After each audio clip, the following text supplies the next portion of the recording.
Is this gonna be like pineapple and pizza or something? It's exactly that. Is it that? What? Okay, hold on.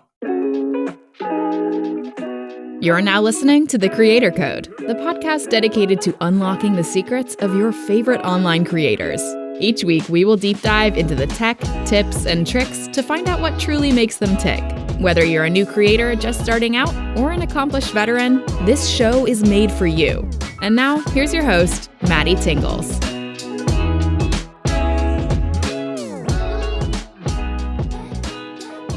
Okay, welcome back to the Creator Code podcast. I am your host, MattyTingles. Thank you so much for being here. This is the podcast where we unlock the secrets of your favorite creators. As a reminder, full video of these episodes are on YouTube, so check that out. Also on Apple Podcasts, Spotify, wherever you get your podcasts, go check it out. All right. Today, episode 12, we have a very, very, very special guest joining us. I am talking about 80,000 plus subs. I'm talking millions of views, a staple in the Pokemon community, incredibly entertaining, and honestly, one of my favorite creators right now. Of course, I'm talking about Frosted Caribou. Hello. Hey, Maddie. Thanks so much for having me. I'm so bad at intros. I always say this. I'm sorry. I'm so awkward. It's okay. It's okay. I appreciate you being here. I'm so happy that you're here. Yeah, I'm happy to be here. Honestly, I love doing podcasts. I love talking to people, so it's like perfect. I'm excited to hear what you have to ask me today. Yeah. Okay. So I need to preface this for the listeners that this is episode 12, and this is the first episode that I did not send the questions off. Oh, really? Ooh, and so okay. I was like really excited when you emailed back and you're like, actually, to be organic, like don't send it to me.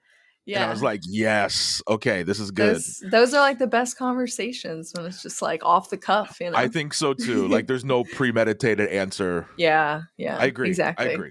So I'm very excited. Let's get right to this. Cool. How are you doing? I'm doing well. For those watching on video, I'm remodeling my room right now. So you're literally the first people to see this half room currently. Yeah. Just put up some brick contact paper. It looks pretty cool. It looks good. Thanks. So just working on some behind the scenes stuff lately. Nice. How are you, Maddie? How's things going? I am good. I'm busy, but you know, in the line of work that we do, busy is good. That's very true. That is very true. Yeah, and stressful sometimes, but always good. Definitely, absolutely. All right, so I have a bunch of questions here for you, and we're just gonna go through them.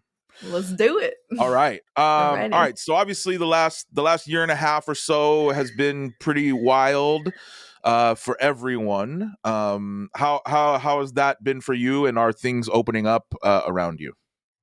For COVID and everything. Yeah. Stuff here. I'm in Tennessee, so like the Nashville area. It's pretty much been, I want to say, open like almost this whole time. It's one of those states that's just like, yo, we're just gonna stay open. There was of course like salons and stuff that closed, but everything's opening back up primarily around here. It's pretty cool. I'm fully vaccinated too. It's really weird. Like going out and seeing people not wearing masks and stuff is kind of strange still, but yeah, it's good. It's good to be going outside more. Absolutely. Yeah, I could not agree more. But it is kind of weird. Like we're like weirdly conditioned in the last year and a half to like not be around people and it's so strange. Well, that's me kind of like all the time too. I drive like 5 miles a month probably. So I'm like always home. Exactly. But that's like a really good, that's like pretty consistently across the board with creators. Yeah. Like that's definitely true. We're pretty much all like, I mean, it was different, but we already didn't leave our homes. Yeah, especially now because you can like have groceries delivered, you can have food delivered, like you can have Amazon, like anything you need can be delivered to your doorstep now too. So it's like even more incentive to just not leave your house. It's so bad. Exactly. Yeah, no, I completely agree. Let's see. Okay, Frosted Caribou. Where did the name come from?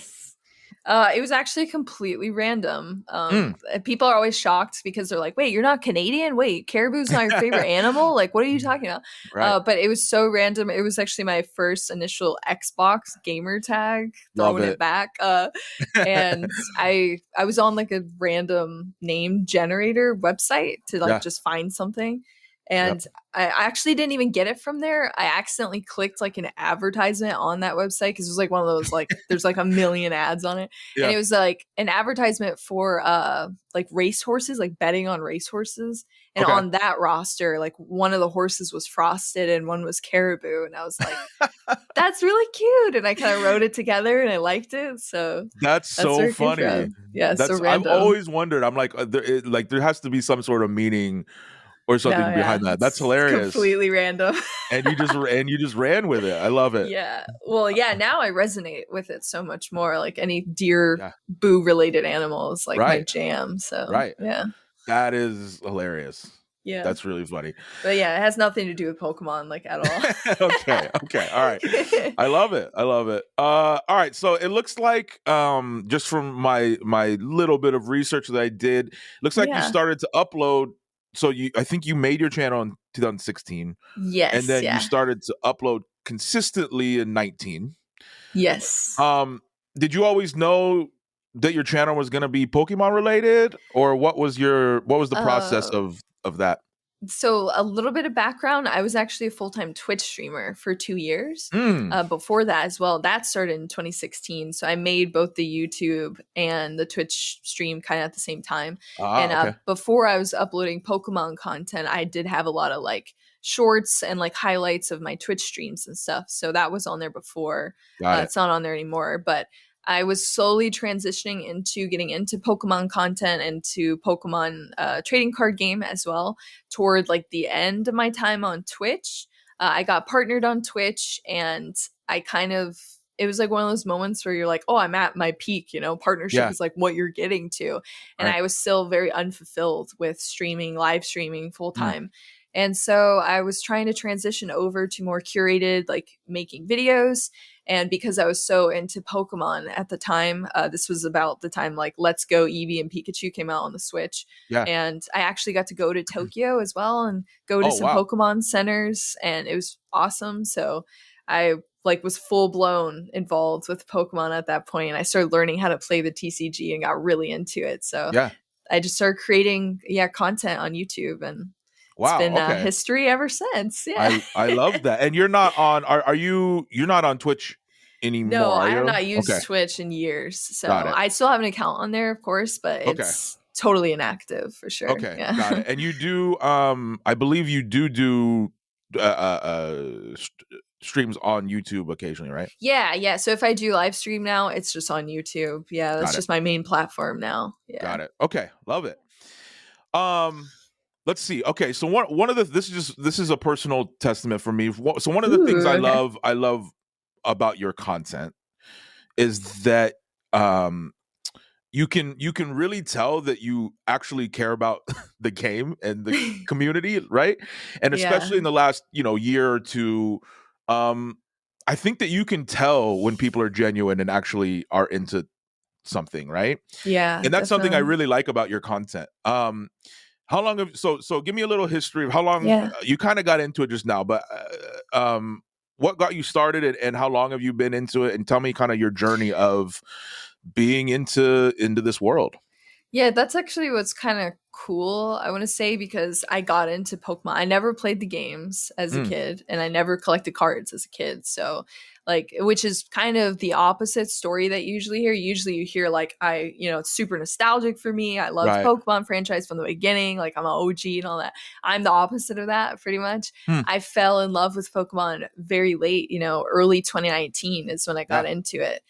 From just like picking up a box off of a Target shelf, and being like, they still sell Pokemon cards. Like, what? So, yeah, it was like, so it's kind of the opposite story you usually hear, which is almost what I like better and why I kind of want to curate my content toward everyone involved in Pokemon, you know, Right. whether you've liked it for like 20 plus years or you just started liking it yesterday. You know, I think everyone should be able to enjoy the hobby how they want. And I love it. Like, it's such a cool community to be in. Absolutely. Yeah. Yeah. All right. So you said, just to follow up on that a little, you said that you just kind of got into it and fell in love with it. What made you fall in love with it? I think I want to say the main part is probably the characters in Pokemon. You know, when I think about like a card game like Yu-Gi-Oh or Magic, they have very like dark sort of themes to them. Yeah. I mean, Yu-Gi-Oh has some cute stuff. Like, I like a lot of the Yu-Gi-Oh characters, like little Caribou and stuff are so cute. But Pokemon is so much like happier and more upbeat. Yeah. And I don't know what it was about Pokemon, but just like all the cute little Pokemon that just like make you smile, you know, and then being able to see that on cards and in different artworks and actually being able to play them as well. And I got attached to a lot of different Pokemon in that way because I was like, you know, this is a deck that I really like, and I kind of appreciate that Pokemon that's in that deck more than I used to just being like, oh, that's just a random Pokemon, you know? Right, yeah. So, yeah, I don't know what it is. It's just like it's brought so much happiness to me. Nice. Because of just how like lighthearted Pokemon is, like just as a whole, you know. Sure. Yeah. So yeah. I love that. I love that. That's really cool. Yeah. That is really, really cool. It's just so cute. It is. I will say that. So many of the characters are just that's the only thing. They're just cute. Like, they're just really cute artwork and characters. All right, so one of the other things that I really love about your channel that I think makes you unique is the style, right? It's the editing. Okay. Yeah. So what I've noticed is, you know, you'll use like quick cuts and zooms and memes and lots of memes, so many bites, memes, like everything, right? But it really does create super entertaining content. Whereas if you're just sitting there talking about it, you know what I mean? So talk to me about that. And you edit your own videos, right? Yeah, I do. Yeah, that's amazing. Okay, so talk to me about that. Where did that style come from? And maybe, you know, like talk to me about your editing process. Yeah. Wow. I guess I get a lot of inspiration for like my style and editing from different facets of YouTube, actually. Yeah. So like channels that really have nothing to do with Pokemon. They might be commentary, they might be like true crime, they might be I like one of my favorite videographers in like cars. Like he does videos of cars and stuff, and he does some amazing work. And his editing style is really cool, and I picked up a lot of notes from that too. Nice. Just like how lighthearted and like fast and like funny and like humorous it is, and just like keeping it light and entertaining at the same time. And I think a lot of it also is just like I feel like my train of thoughts are super random most of the time. So like it's not just I have some sort of like cut and paste, like this is how I edit my videos. Every video is completely different because I'll see a card and then I'll have a different thought and then I'll bring it up and then I'll make a joke about it, or you know, it's like all different sorts of things I just randomly think about. And then in editing is kind of where I transform it to kind of explain what I'm talking about, because sometimes I'll say something and it like wouldn't even make sense unless I edited something else with it. You know what I mean? Yeah, exactly. Yeah. Yeah. It takes forever. I was going to say, how long do your edits take? Because like, look, there are a lot of edits in your videos, which is really entertaining. But it's a lot. Like, I've seen photos you posted of like your my timelines, your timeline, and I'm like, oh my gosh. What? Yeah, it is a lot. I wish I could post like not like that, because I would post so much more than I do, but it's just like I can't do it. And that's another thing too, is like hiring an editor or something. I don't know if I could honestly do that for all my content, at least, because I don't want to give up like that creative control. Like that's what I like about making videos, is editing. So, but it usually takes for a longer video where I'm opening a booster box, which could be like 30 to 40 minutes. I usually do that like when a set drops and I'm opening a big box. It would take, I want to say on average, like 14 hours to edit one video. Wow. And then a shorter video that's only a couple boxes is usually like 6 to 8 hours, sort of. Wow. Yeah, in Yeah. that range. But yeah, Yeah. anywhere between then. And then I did a State of the TCG sort of like documentary style video a couple Right. months back. That one took like 44 hours to edit. Sure. Yeah. So Oh, that yeah. one was ridiculous. I am not surprised by that at all. Yeah. So actually, you just brought something up I think would be interesting for creators to kind of hear and talk about, which is you've created this style, and then you said that, like, you know, you wish that you could upload stuff that's easier and not so many edits and stuff. Yeah, Like, definitely. so talk to me, like, do you feel pressure to make every video better, or at least as good? Yeah, I mean, I wouldn't say it's pressure, more of like a personal goal that Yeah. like I just, I want to do better, and I think it's more of a gradual thing. Like once you edit so many videos, it becomes a lot more seamless for you. You Right. get things done faster. And then because you're doing other parts of things faster, then you can, focus more time on other parts of your videos, which will improve the quality over time. So, over time, as you do more videos, you get better and better, I think, just gradually. But yeah, one thing I never want to do is kind of sacrifice like quality for quantity. Sure. I think that's like, I don't know, I just would feel bad, I think, for like I've always just had a huge focus on providing like my viewers as much like either knowledge or entertainment or some sort of value in my videos. Yeah. So that's what I aim for. As long as I'm getting some sort of value to my viewers at the end of the day, then I'm happy with that video. I love it. So I love it. And actually, that's a great segue into the next question. Ooh, okay. That was really nice. Yeah, doing all the work for you, man. Seriously. Amazing. All right. So your channel is actually really informative, and I will say this. I'll say this. So I played, like, growing up, I played like Pokemon, like Snap, and just the old games, and so like I knew some of the characters' names, but like I never got into the game. I never collected cards, any of that, right? And then in the last year, some friends and fans and stuff sent me cards, and they're like, hey, you should do like openings on Twitch or something, right? Yeah. So then I got into a deep hole of like, there's like 2 card shops within like a mile of my house. Yeah. And I'm like going in and getting stuff, and I would never claim to be like a knowledgeable about it, but I do. Like an expert. I love the suspense of opening packs. Yeah. That's like fun. So so all that to say, I've learned so much from your channel, just watching how, like, just just lingo. Yeah. Like how you're saying, like, reverse hollow, stuff like that. Yeah. I'm like, oh, okay, so that means that. You know what I mean? It's super informative. So was that always your goal, to make that kind of content, where, because you just said like you want to give value to the people? So yes, yeah. Because I think that every one of your videos that I've seen, like, it's entertaining, but it's also like, hey, you're also learning a lot here from how you're doing things. Was that your intent, or did it just kind of come that way? I think it got that way over time. When I first started on YouTube, it was very much, well, number one, I didn't know anything about Pokemon or the TCG or anything. So you can definitely see like my progression as my knowledge increases of the hobby, whether it's just the cards or, how, like you said, a reverse holo, or like what these cards are called or how you categorize them, rarities, things like that.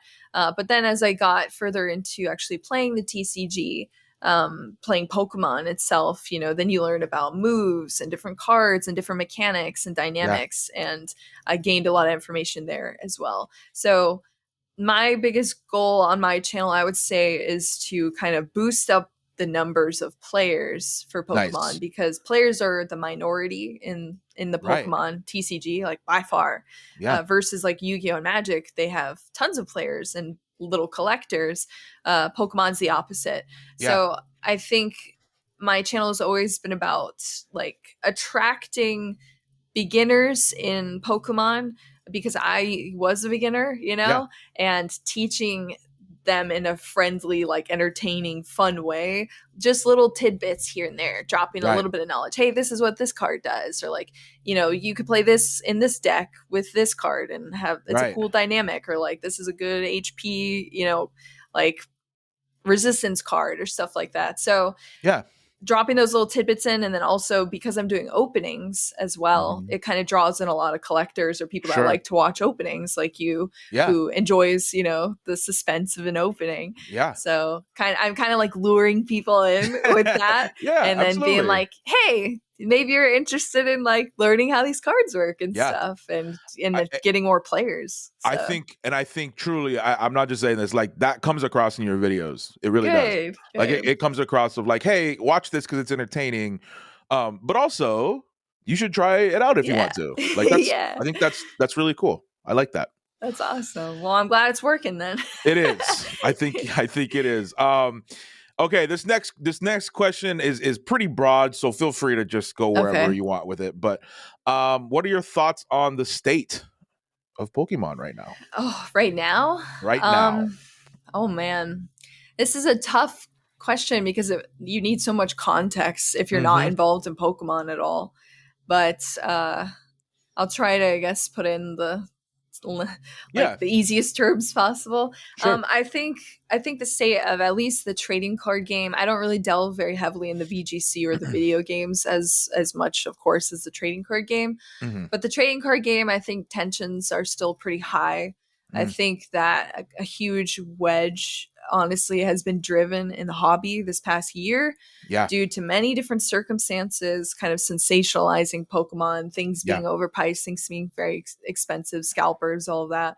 And I think we're kind of on the up and up of that. I say that very hesitantly because the Yeah, 25th anniversary set's about to drop, and that's going to be absolutely insane. Like yeah. everyone's going to want that.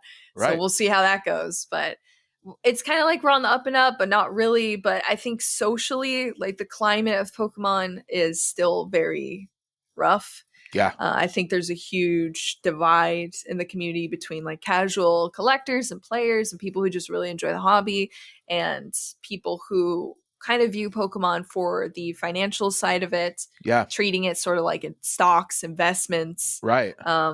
There's very different parts of the hobby.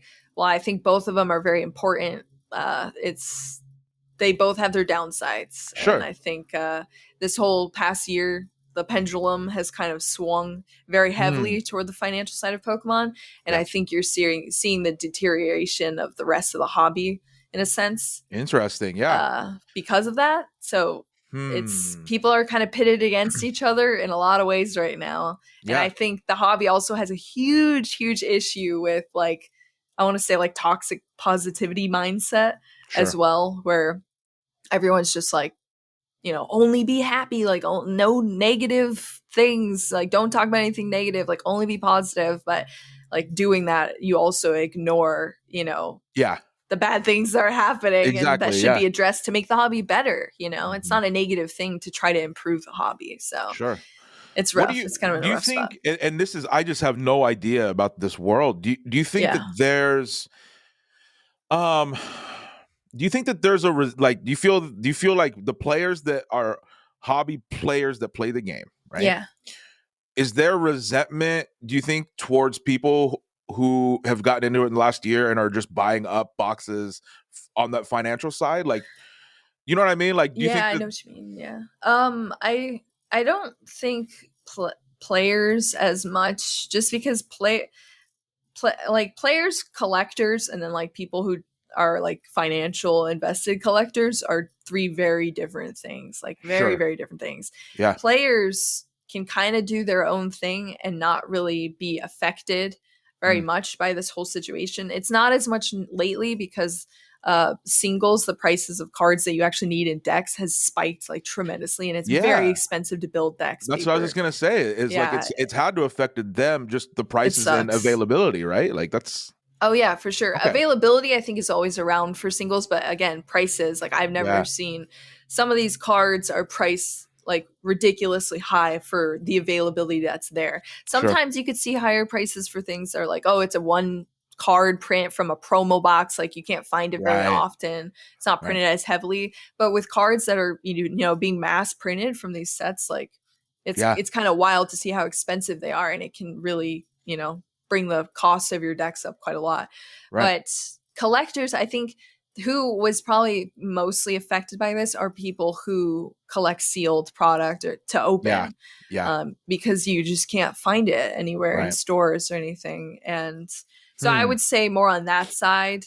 Sure. People kind of get upset. I don't think they're as upset as people who are, somehow financially tied in this hobby, whether they're like, I mean, obviously not scalpers who are like hoarding product just to flip it for a higher price. No, I don't think anybody likes like that situation. Right. But like people are usually pretty accepting of new people in the hobby. I think it's more so just like, I think, I guess like the overall, I want to say like ignorance, I guess, is being preyed upon, because nothing's wrong with ignorance when you're first getting into this hobby, Sure. Because like I was ignorant when I first started because I didn't know anything. But the issue with the ignorance of new people getting into the hobby is that there are people in the hobby that are preying on that ignorance and doing pretty rough things with that and taking advantage of it, like majorly. So that's kind of more of the issue versus the people who are just ignorant and enjoying the hobby. You know what I mean? You can't really be mad at people for being interested in Pokemon. Sure. Yeah, absolutely. Yeah. What do you think? I mean, has it been in the last year things have gone crazy? Like, what's the timeline there? Yeah, pretty much. Since, I mean, really, the pandemic really like took a lot of that home, just because everyone was getting into either some way to like make some side money and also just at home activities. Like people are just really bored and wanting to invest their time and energy into something cool and fun. So I think that is a lot that has to do with it. And then of course, Logan Paul was a huge proponent entering the hobby, bringing millions of eyes to the hobby. And because the way he went about that was in such a financially heavy, sort of way, throwing NFTs, throwing cryptocurrency, kind of all wrapped up in a ball of Pokemon, was really confusing in a lot of ways. And it kind of mashed people who are interested in Pokemon with people who are like interested in making money, and people thinking that they can make money off of Pokemon and kind of exploiting that a little bit in some negative ways. So yeah, I think that's it really is like the last year and a half, I would say. Year and a half. Okay. Yeah. Okay. Wow.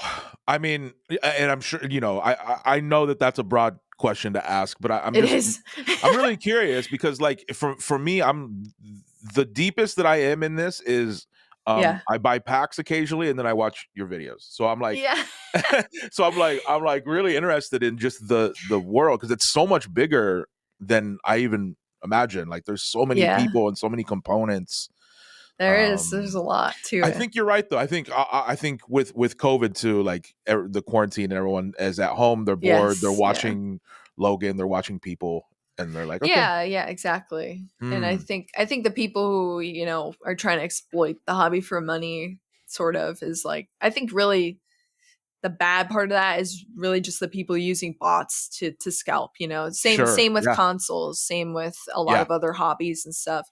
That is just like the bane of the hobby's existence. Honestly, it's just really driven a lot of stuff into chaos. So I mean, even I think it's nationally now, but especially where I'm at, like no stores are carrying them. Yeah, they pulled them off the shelf. Same here. That's crazy. Yeah, you can't find it anywhere locally. Some places are different. It's kind of a regional thing. Like some people I know, they're like, oh, I see it on the shelf every day now. But really? Some people see nothing still. So it really depends on what area you're in. But also just because of the mass interest in Pokemon now, Pokemon was also not really able to keep up with the production as well. And, a lot of that is because many of their factories or I guess printing facilities shut down as well because of the pandemic. So it was like we're already at a disadvantage, and then just because of the millions of eyes now on the hobby and people trying to get their hands on products, it was just like a perfect storm. I think one of your videos you talked about this, about like just the mass production and the demand, that like some of the quality, like there's a lot of mistakes and stuff like that's what's the craziest like mistake that you've seen? Mistake? Yeah. Probably the craziest that you see now is just like straight up like bent cards and stuff, or cards that just have like chunks taken out of Oh my You're just like, gosh. wait, what? How'd this even happen? Right. Yeah, that's Do you funny. know how they're made? Like, is there? I'm assuming it's in a huge warehouses Yeah, or whatever they are, they're but cut up from sheets pretty they're much, like sheets. giant Okay, sheets. Yeah. got it. And then Um is there like quality? Are there people watching them go through and they just miss these things because there's so many? You think? I honestly don't know. I have no Okay, idea really how that process is, but I would just assume, I mean, you can kind of assume this with anything. It's just like, the faster you're doing something, the easier it is to make sure. mistakes. And when you're Yeah, mass producing, thousands and thousands of products, there's definitely going to be some issues here and there. sure. Pokemon has always kind of had quality issues as far as like miscuts and stuff, though. You Yeah. can look back at like Burning Shadows, like Mhm. any Burning Shadows that you open is cut like horribly, Okay, horribly, this is horribly. again. It's like you're reading my mind because that's an Yeah. amazing segue into the next question. It's Yes. unbelievable how good that worked out. There we go. Okay, so the next question is what's your favorite or best card you've pulled? But before I get into that, I love that you just brought this up. So I was doing some pack openings on stream on Twitch, right? Just for fun. I'm like holding it up. I'm like, okay. I do like chat things of like, all right, am I gonna pull a blah blah blah? They can bet there. And it's fun, right? So at the card shop that I was at, they had all the current stuff, and then they had some like Breakpoint, Burning Shadows, that stuff, right? Okay, yeah. And I was like, okay, cool. Let me like try some because these are like older sets, right? So I bought I think 5 Burning Shadow packs, and I was like, okay, cool. Okay. No idea what that means, and I was just like, okay, here we go. So I opened, I think it was the second pack of Burning Shadows, and I'll show you the card I pulled. But then also, I'm glad that you said that the cuts were bad because this cut is bad. It's so off center. It's insane. Okay, so this is the Burning card. Shadows for you. Okay, but I didn't know that. That's interesting. Yeah, okay, so that's. I hope you can see it. So that's the card. Oh my gosh, you pulled the chart. Yeah. Okay. Funny.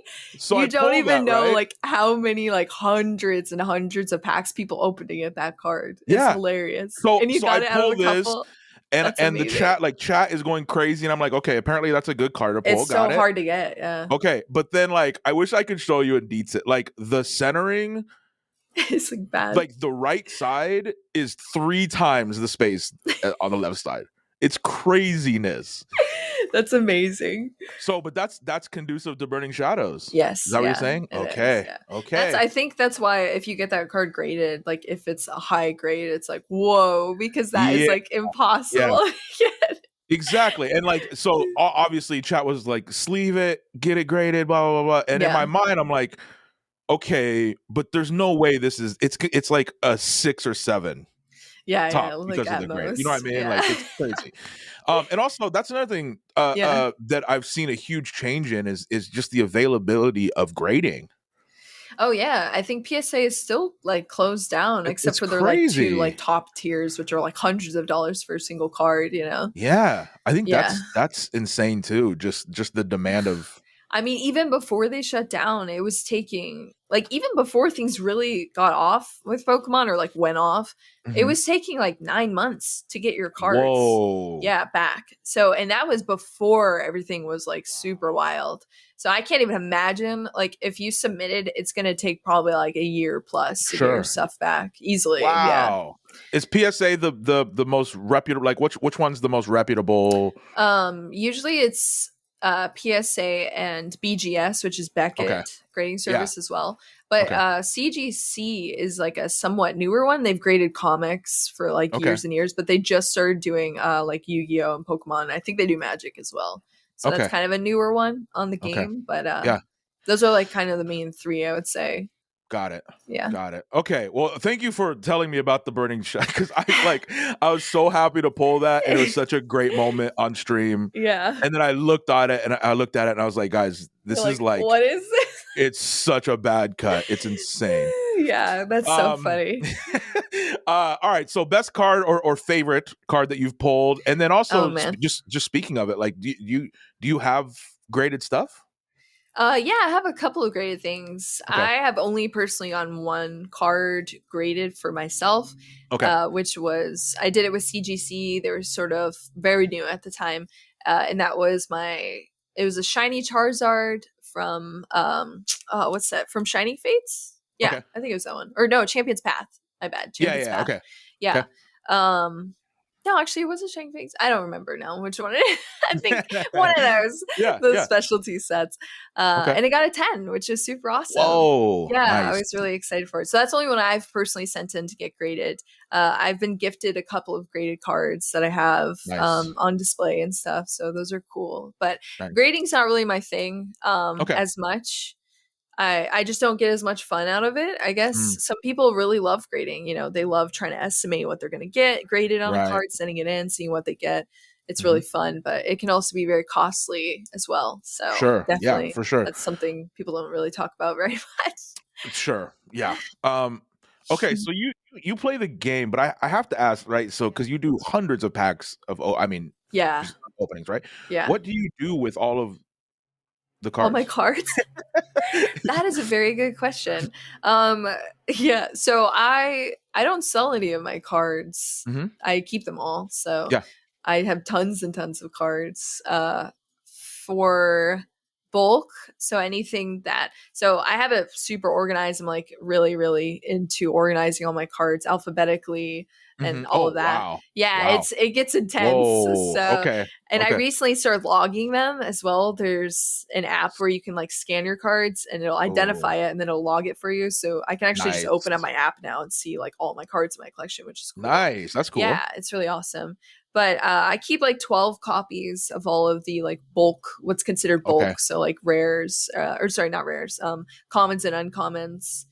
And then the rest go into like actual bulk in which you can sell. You can actually sell your bulk at some places. You can mail it in and they'll like give you store credit, or some places locally sometimes give you money as well. But it's also cool to like make packs of Pokemon cards too and like give them to kids as well. Oh yeah, there you go. You know, stuff like that is fun to do.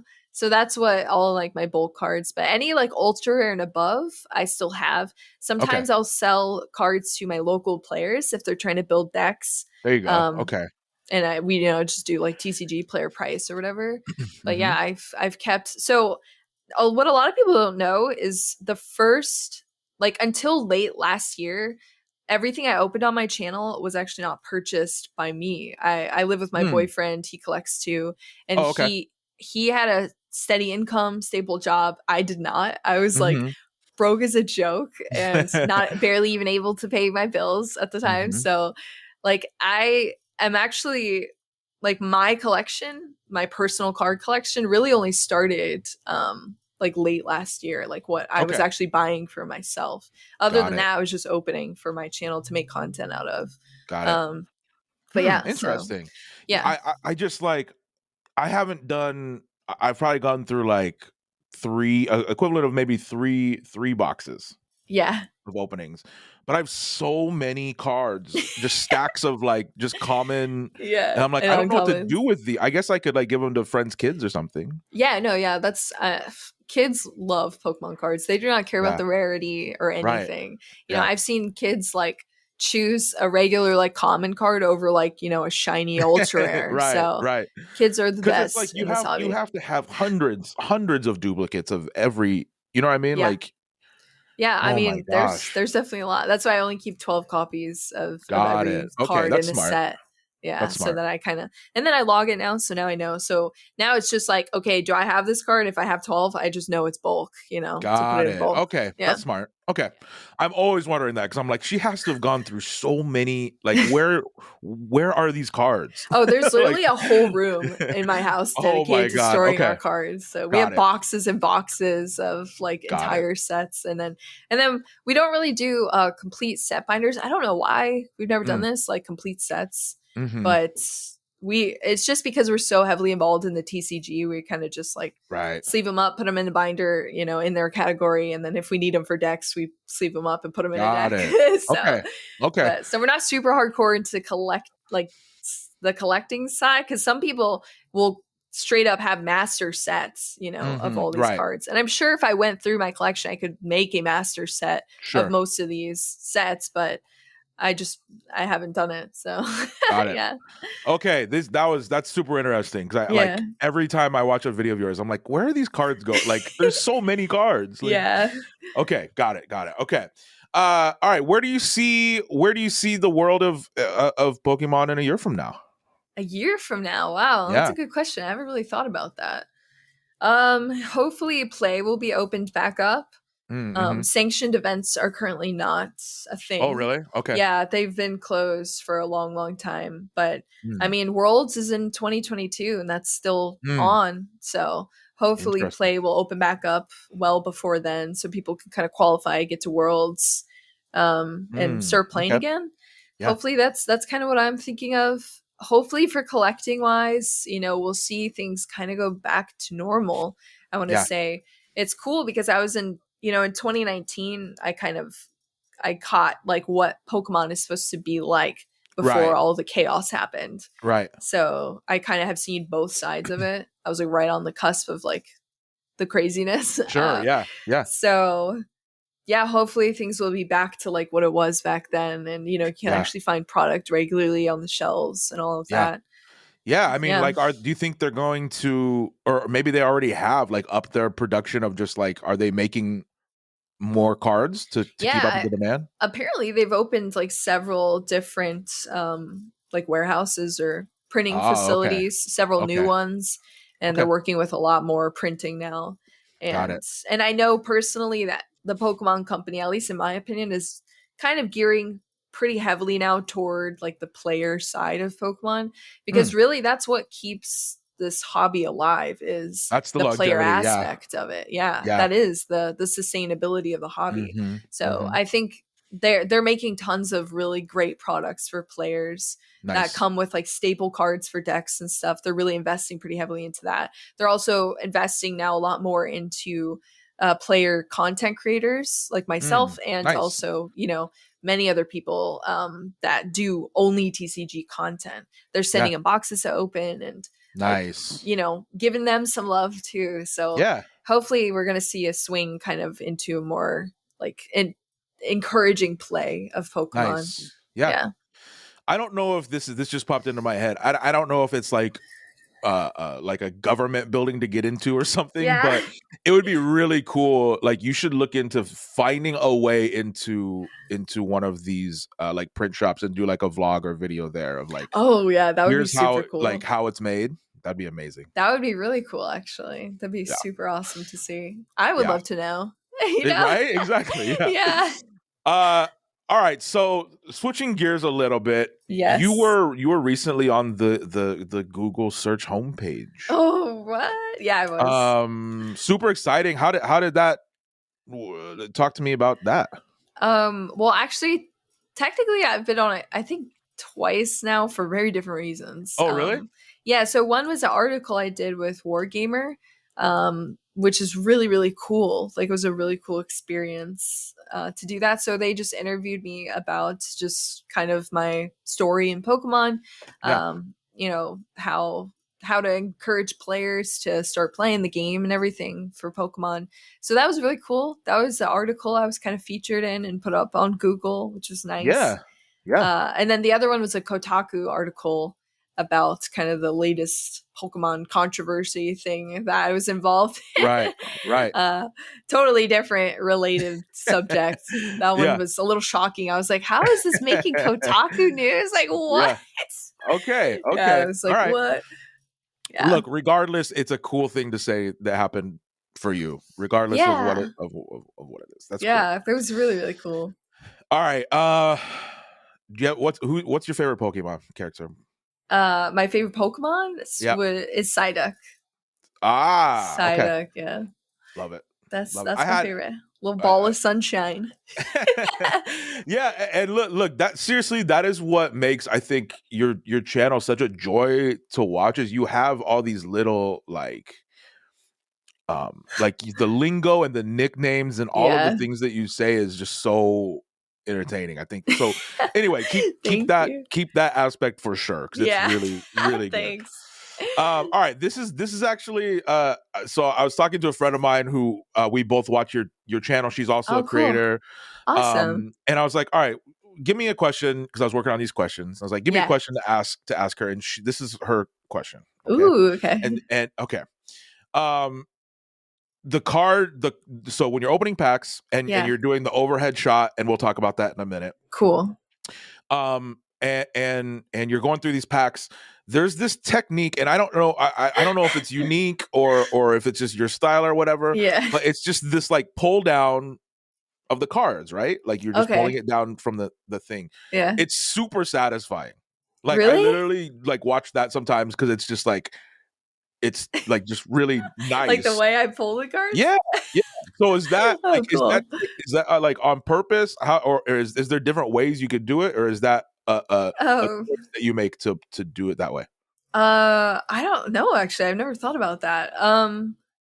I think so. I've seen people open cards from the top too. Like they'll grab it like with their thumb. And some people say like that's the way you're supposed to open packs, but I've literally never done it like that. I've always done it. I don't know if it's because my overhead cam. So I hold it up and then it just makes sense because it's my dominant hand to do it from the bottom, because it'd be weird. It'd be awkward. Like if I did it from the top, I'd be like covering the cards. Yeah. Yeah. Okay. But yeah, it's probably because the overhead cam is why I've always opened it like that. Yeah. So has it always been, and this isn't even on my questions, I'm just curious, has it always been a thing where it's like you open the pack and then there's the code card for the online play, right? And then you do 4 cards to the it's back? like the card trick. Yeah, so yeah. Where did that come from? It has always been 4. Some of the older sets, it's like 3 and 2 as well. Okay. That's just, I guess that's just how the packs are laid out, so that you do it so that the highest rarity card's always on the back. So you're always kind of surprised. Yeah. Right. Yeah. Okay. Exactly. Okay. I wasn't sure like if that's been a thing. Because then that begs so then clearly they're making these packs in the same order. That's always the card. Yes. Got it. And then I don't know if you know about the code cards too. Like if you get a green one, that's going to be a non-hollow. So it's like a guaranteed, like you're not going to get a pull. Yeah. And then if the code card is white, it's going to be either a hollow or above. Yeah. You didn't know that? I'm like looking because I just put all these codes together for my friend. Yeah. Because she plays online. That's why I never show. That's why I never show or look at the code cards, because then I'll know. Oh, because then you'll know. Yes, exactly. Whoa! So I put it to the side and don't look at it. Otherwise, it would not be suspenseful. You just blew my mind. I did not know that. Yeah, a lot of people don't know that. Wow. Okay. All right. Wow. Okay. So let's see. Evolving Skies. Yes. And Celebrations are the next 2 that they've announced, right? Yeah. Thoughts? Excited? What do you know about them? I'm super excited. So Dragon is coming back. Dragon was I didn't even think Dragon was coming back at all as a category. Because they got rid of Fairy. We knew they were not printing Fairy cards anymore, which is super sad. Mm-hmm. And Dragon is weak to Fairy. So it only made sense, like if they're getting rid of Fairy, then they'll probably get rid of Dragon just to take those 2 out, right? But yeah, I was super shocked, actually. I don't know if people were expecting it. I definitely wasn't, to see Dragon is back and it has no weakness. So it's like, what? Totally different. Bringing it back into the game with no weakness is really cool. So I'm very excited for that.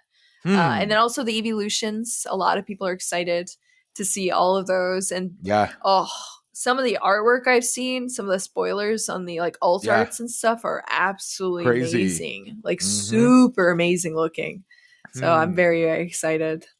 Is the Celebrations one, I'm just assuming, is that the 25th year? Yeah, that's the 25th anniversary set, essentially. Got it. That's bringing back a lot of stuff. I mean, that's bringing back like base set Charizard, so it's gonna be horrible. Okay. It's gonna be horrible. God. Yeah. I'm not excited for that. Oh my. Okay. And like Gold Star Umbreon, I think, is one too, which I guess is like one of the most like rare cards to get or to have. So people are really excited for that one.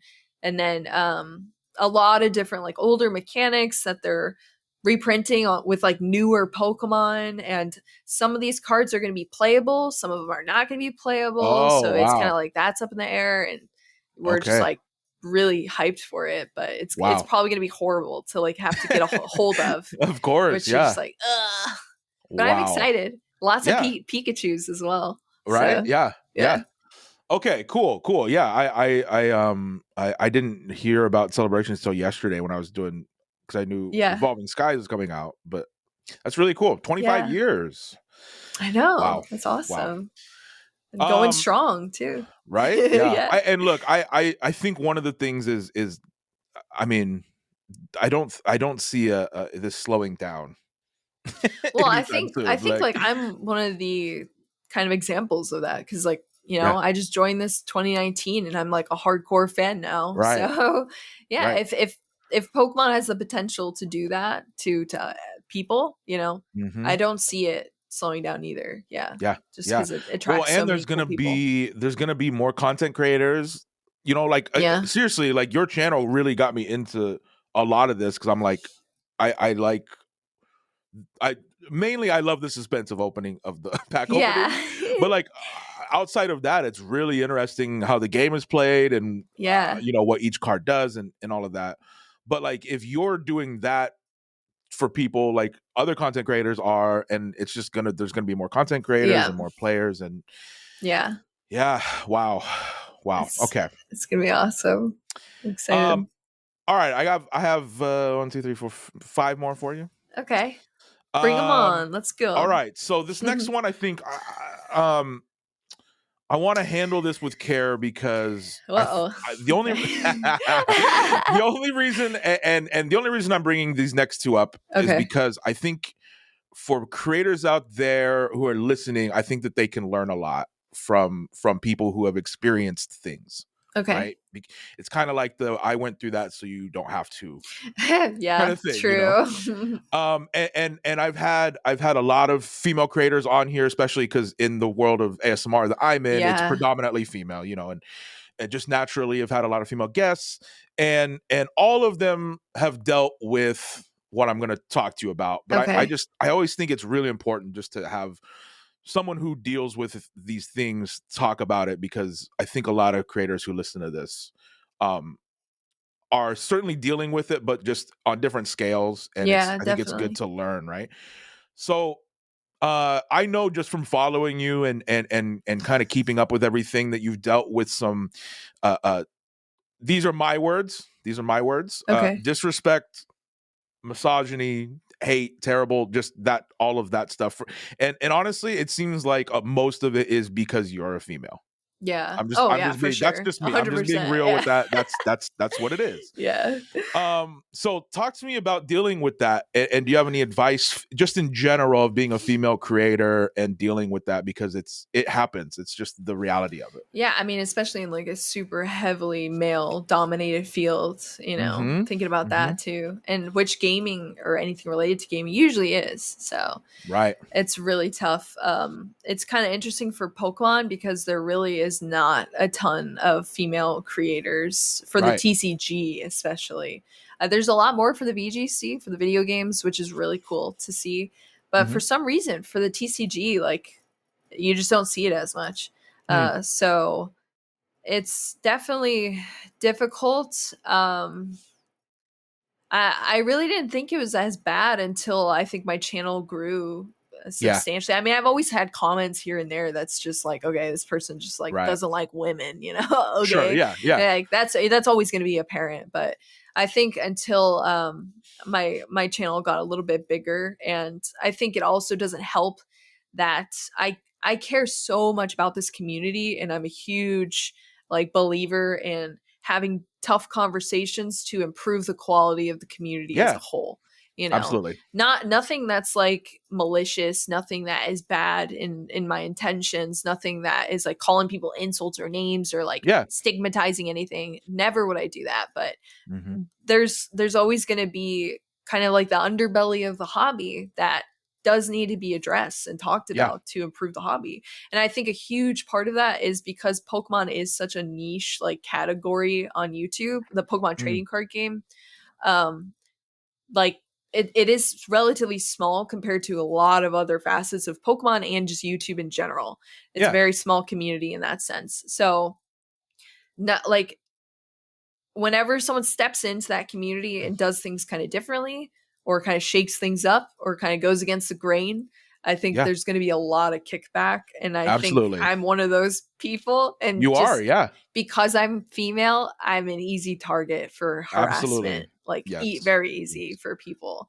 I've heard like literally everything under the sun, just like super misogynistic. And what's terrible is like people don't even realize, like they don't even think it is misogynistic. Like, exactly. Most of the time they don't even realize that it is, or they don't at least they don't admit that they are being misogynistic and what they're saying and the things that, you know, they're doing. So, right. But yeah, I don't know. It's a really weird place to be in, but I've always kind of believed in like, you know, I've never spoke on something that I don't believe in, you know? So I will always be speaking exactly how, you know, I think and believe in what I want to do. And I think growing the hobby, those conversations just aren't happening right now in any sort of space. And I think a lot of stuff has gone unchecked for a very long time as well. So I guess that's why I'm trying to improve these conversations. Absolutely. Yeah. Yeah. I mean, look, I think it's if you zoom out, it really comes down to like the men on the internet are threatened by women. They're threatened. That's what it comes down to. They're threatened by, oh, this girl is getting some views, her channel's growing. I need to say that this is why it's happening. I need to rationalize why it's happening. And it's bring her down a notch. It's so stupid. Yeah, it's sucks. so stupid.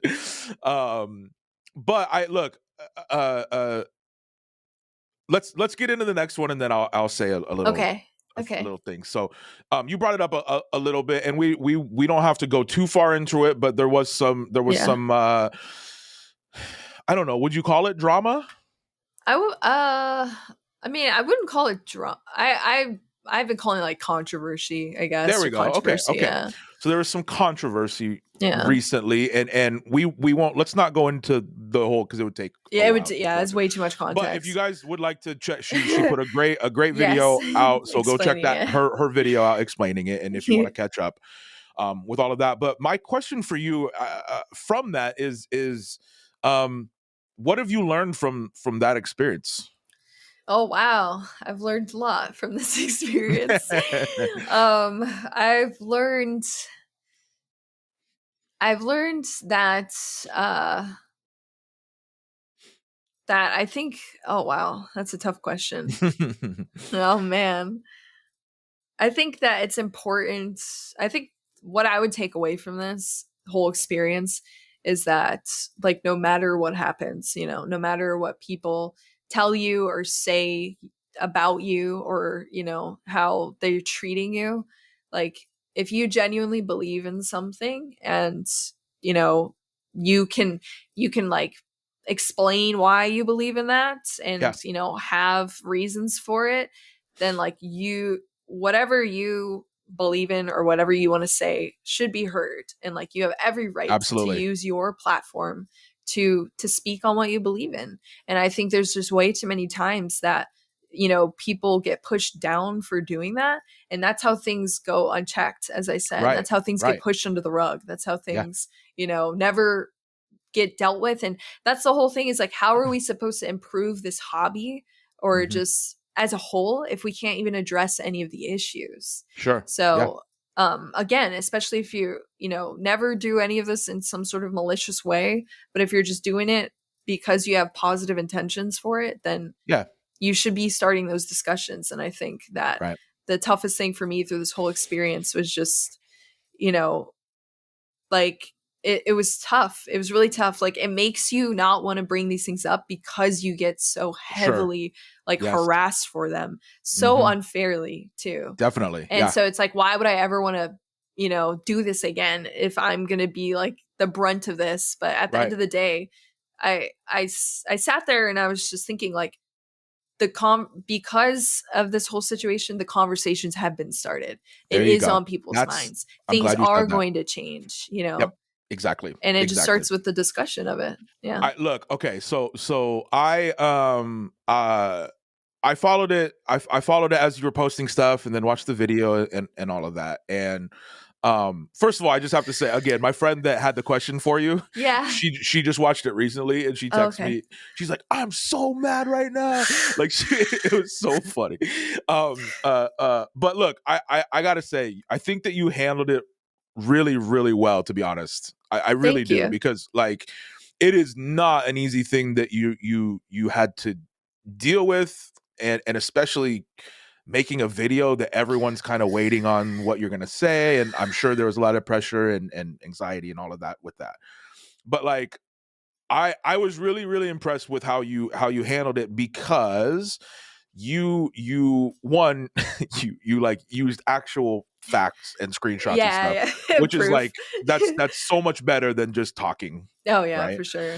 But I think that you handled it really well with like, you kind of kept the same narrative going. You're like, I am, and you just talked about it.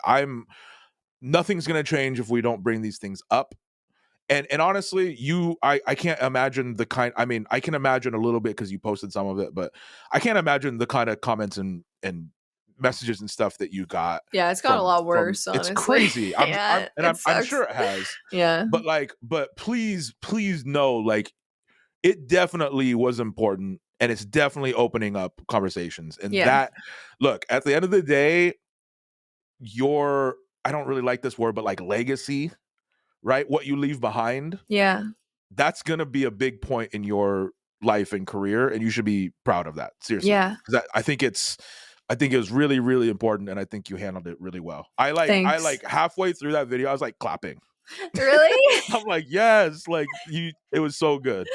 Oh my gosh. But seriously, I know, I can't imagine what the kind of stuff you've had to read and all of that, but just know that stuff wouldn't be happening if they didn't feel threatened about. Yeah, that's true. So, you know what I mean? I just talked to my sister, and she said the exact same thing. Mm-hmm. That's like, you know, if these people that feel super threatened, and like if they like lash back so like like outwardly and like stuff that you're just like, how is this happening right now? It's because that they feel extremely threatened. Exactly. And seriously, it's not even about you. All of these things that people are saying are reflections of something that they're insecure about. And, you know, so anyway, I wanted to commend you personally with that, because I think you handled it really well. And that video was supposed to be kind of just like mic drop and like leave the situation after that. You know what I mean? Exactly. Yeah. Exactly. No, it was great. So I hope that you can move on from it, and I hope that you can continue to just create how you want to. Yeah. And all of that. So, okay, I have 4 more for you, and they're all much less lighthearted. Shorties but goodies, cool. But look, I would have been remiss if I didn't bring that up. No, yeah, it's important. It's very important. Really, I think what's the most important is what you said, and it's that. And this is in any genre, by the way, not just Pokemon. This is in anything. Like, if there's something that needs to be talked about, someone has to start the narrative and start the conversation.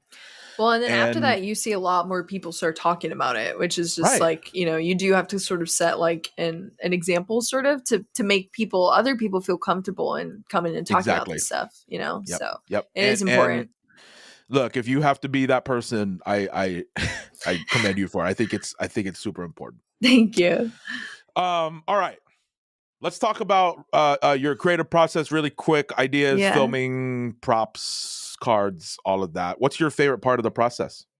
Probably the editing by far. I love editing. That's where like it's funny because after every video, I swear every video I'm like, this is not gonna be a good video. Like I hate it every time.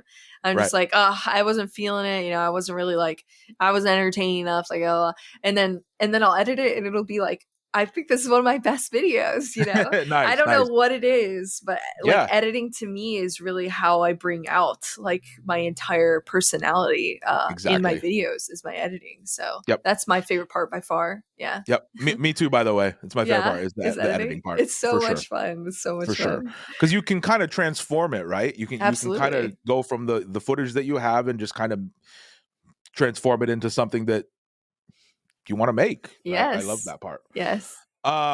Let's talk equipment really quick. I know you just updated your camera, right? Yes. So what camera and mic are you using?